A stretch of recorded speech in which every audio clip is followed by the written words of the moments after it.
RTI কৰ্মী নহয়, সাংবাদিকক মাৰা কৰ্মী দিলীপ নাথক এৰেষ্ট কৰিছে। দিলীপ নাথে লগৰ সাংবাদিক এজনক পিটিছিলে, গতিকে সাংবাদিকক মাৰা অভিযোগত অভিযুক্ত দিলীপ নাথক এৰেষ্ট কৰিছে।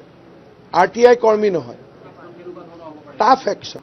মই ক'লো নহয়, তেওঁৰ অগাধ সম্পত্তি আছে বুলি ওলাইছে, বহুত কিবা কিবি আছে বুলি ওলাইছে। গতিকে পুলিচে তদন্ত কৰিব। তেওঁ নেপালত আছিলে, নেপালৰ পৰা আমি বুজাই বঢ়াই তেওঁক লৈ আহোঁ, লৈ আহি ইয়াতে আমি এৰেষ্ট কৰোঁ। তেওঁ নেপালত গৈ পলাই আছিলে, নেপালৰ পৰা লৈ আহোঁ। আৰু এইবিলাক RTI কৰ্মী নহয়, যোনে সাংবাদিক এজনক মাৰিব পাৰে, তেওঁ সাংবাদিক প্ৰহাৰ কৰা ব্যক্তি বুলি আমি ক'ব লাগিব। কাৰণ আমিতো এইবিলাক কাম বুজি নাপাওঁ। সাংবাদিকক যোনে প্ৰহাৰ কৰিব পাৰে, তেওঁ কিমান ডাঙৰ অভিযুক্ত হ'ব। RTI কৰ্মী নহয়, সাংবাদিকক মাৰা কৰ্মী দিলীপ নাথক এৰেষ্ট কৰিছে। দিলীপ নাথে লগৰ সাংবাদিক এজনক পিটিছিলে, গতিকে সাংবাদিকক মাৰা অভিযোগত অভিযুক্ত দিলীপ নাথক এৰেষ্ট কৰিছে। RTI কৰ্মী নহয়, টাফ একশ্যন।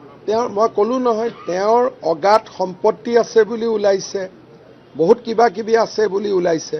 গতিকে পুলিচে তদন্ত কৰিব। তেওঁ নেপালত আছিলে, নেপালৰ পৰা আমি বুজাই বঢ়াই তেওঁক লৈ আহোঁ, লৈ আহি ইয়াতে আমি এৰেষ্ট কৰোঁ। তেওঁ নেপালত গৈ পলাই আছিলে, নেপালৰ পৰা লৈ আহোঁ। আৰু এইবিলাক RTI কৰ্মী নহয়, যোনে সাংবাদিক এজনক মাৰিব পাৰে, তেওঁ সাংবাদিক প্ৰহাৰ কৰা ব্যক্তি বুলি আমি ক'ব লাগিব। কাৰণ আমিতো এইবিলাক কাম বুজি নাপাওঁ। সাংবাদিকক যোনে প্ৰহাৰ কৰিব পাৰে, তেওঁ কিমান ডাঙৰ অভিযুক্ত হ'ব।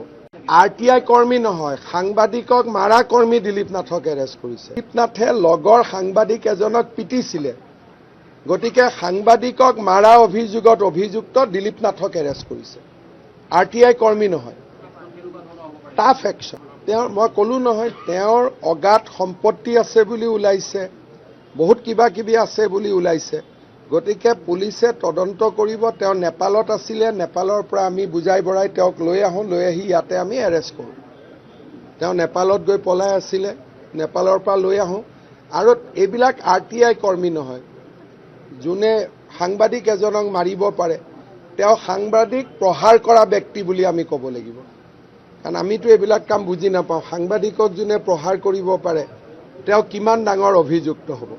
RTI কৰ্মী নহয়, সাংবাদিকক মাৰা কৰ্মী দিলীপ নাথক এৰেষ্ট কৰিছে। দিলীপ নাথে লগৰ সাংবাদিক এজনক পিটিছিলে, গতিকে সাংবাদিকক মাৰা অভিযোগত অভিযুক্ত দিলীপ নাথক এৰেষ্ট কৰিছে। RTI কৰ্মী নহয়, টাফ একশ্যন। মই ক'লো নহয়, তেওঁৰ অগাধ সম্পত্তি আছে বুলি ওলাইছে, বহুত কিবা কিবি আছে বুলি ওলাইছে।